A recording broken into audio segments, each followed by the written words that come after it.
Let's get more now on the federal opposition seeking legal advice to determine if Senator Lidia Thorpe is eligible to remain in Parliament.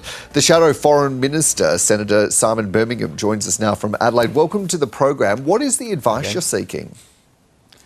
Well, Dan, what Lidia Thorpe did in speaking with the ABC yesterday was to admit that she had not fulfilled her constitutional obligations to make and subscribe the oath or affirmation in taking her seat in the Senate.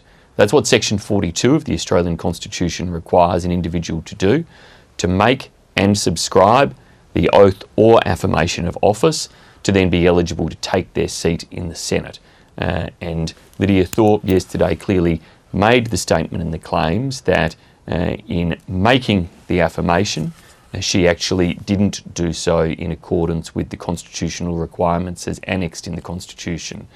So what we see now is a circumstance that creates a doubt over her eligibility and validity to have taken up her seat in the Senate, and that obviously requires some careful analysis and consideration. Anne Toomey addressed that point directly and said that the fact that Senator Thorpe had then signed the document, the written version, which of course says heirs rather than hairs, and that was witnessed, that is the more important component of this. What do you say to that?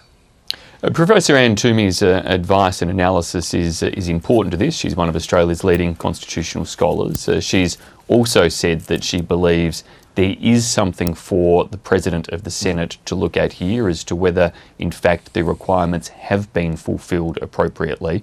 And I do come back to that point that the Constitution in Section 42 requires a Senator to both make the oath or affirmation and to subscribe it. And the practice is that a Senator does so verbally and then signs the test roll of the Senate in the way they undertake it.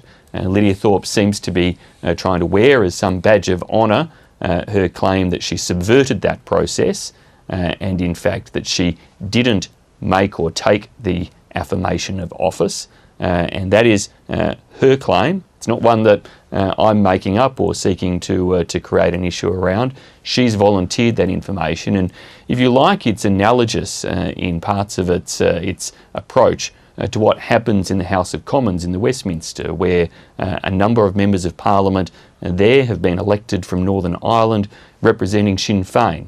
Those individuals refuse to make or take an oath or affirmation of loyalty to the British monarch. That's their right to do so. But as a consequence of that, for many, many years, those elected members of the House of Commons in the UK have on principle, therefore, never actually taken up those seats in the House of Commons. Lidia Thorpe is not showing that type of principle. She wants to try to have it both ways and say, I didn't actually take the affirmation properly, but I'm still going to sit in the Senate.